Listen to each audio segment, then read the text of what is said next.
everybody. My name is Rich. This is Ryan. Hello. We're with RC Chat, and this is our intro video. We just got up and running. I know nothing about computers whatsoever, but my oldest son helped us out with this to get us going. And give you a little background.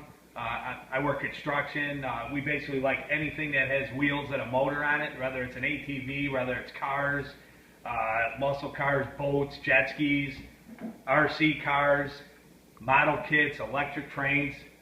We like it all. And I really love this hobby. This has been a part of my life since I was a kid, since dating back to 1986 when I got my first kit, which was a Tamiya Hornet.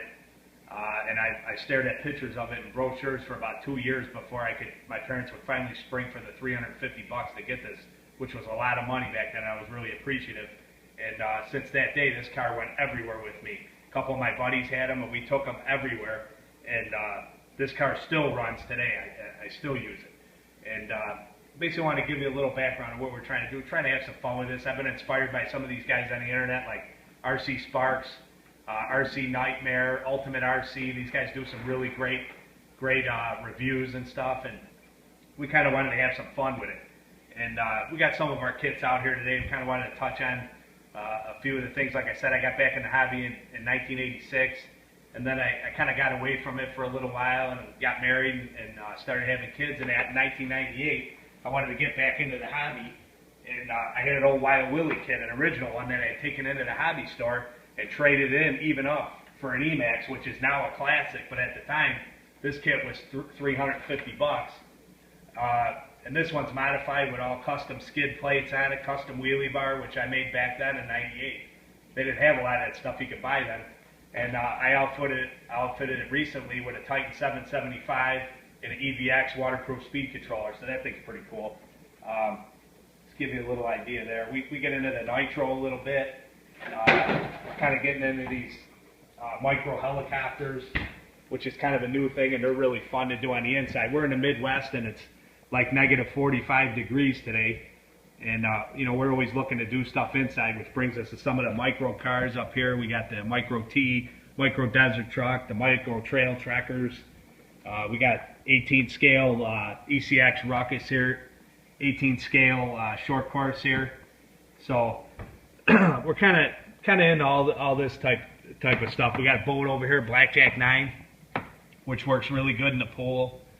And we do you know, a little bit of custom painting on the bodies, modifications, repairs. You know, one thing about this, you have to be able to fix something if it breaks. You don't want to spend this kind of money. A lot of people are intimidated. They go into a hobby shop and, you know, spend $400. The guy, not all the hobby shops are like that, but some of them give you the high pressure. You don't need a Rustler XL5.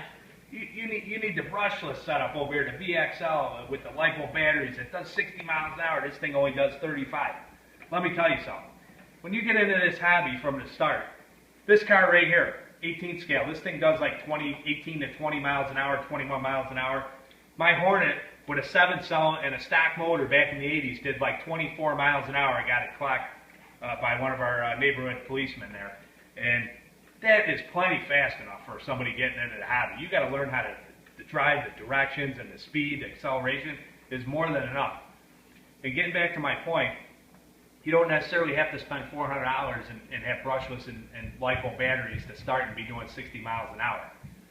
Okay, you know, the last thing you want to do is sell somebody a kit.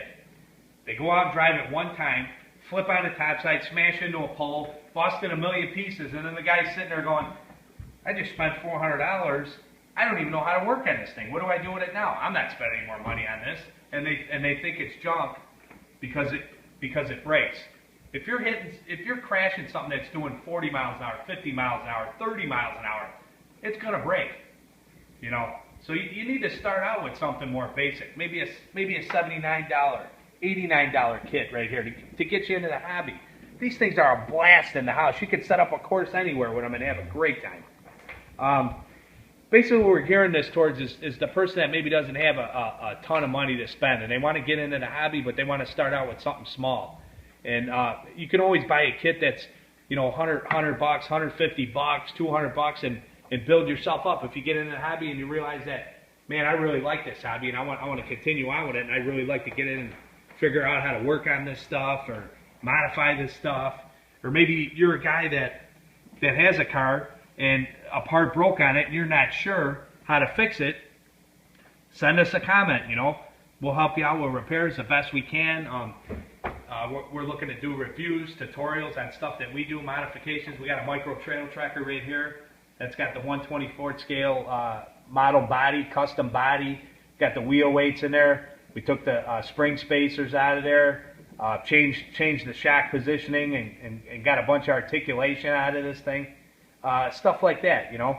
We got a nitro rustler over here. We're into the nitro. We do a little bit of that. So had that nitro rustler for about 4 years now. Not 1 ounce of trouble with it. I was always, you know, kind of intimidated by nitro. Like, oh, I don't know if I want to get in there. People have problems because everybody I knew would buy a nitro car, run it 2 times, and then they'd have a problem and it'd sit on the shelf. They couldn't get it started, didn't know what to do with it. I got the nitro kit, spent a little time, you know, checking a little bit of information on it, and it's all relative. If you could do if you could work on cars or your lawnmower, if you work on your lawnmower, these are all the same thing. It's just an engine, you know, and it's got a little bit of adjustment. You got fuel air ratio mixture on it, and you know, you got to make adjustments sometime, a slipper clutch or whatever. I don't want to complicate things with too much information because this is our intro video. But basically, for the guy that's not the serious racer that's going out every weekend, I've never done that. You know, we're basically, we run at home, backyard bashers, run in the field, you know, that type of stuff. Kind of driving along, pick a spot anywhere and run and have fun with it. That's what this hobby's about. It's about fun.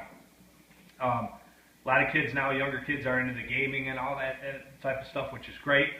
But it's still nice to be able to wrench on things and work on things and maybe buy a kit and put it together and have that gratification that, man, I put this thing together and it works and I understand completely how it works. That's what this is about. So any questions, comments, rate, comment, subscribe to us. Information if you want to see reviews, maybe it's a kit we don't have or something coming up that you'd like to see or something we have. This is some of our kits here. We have some more, and we're constantly building up our collection. So like I say, this is the intro video, and any information that you want to give us or things you want to see, how do I fix this, I'd like to see a review on the micro trail tracker, anything you got, just send us a comment. Until next time, we'll see ya. See ya.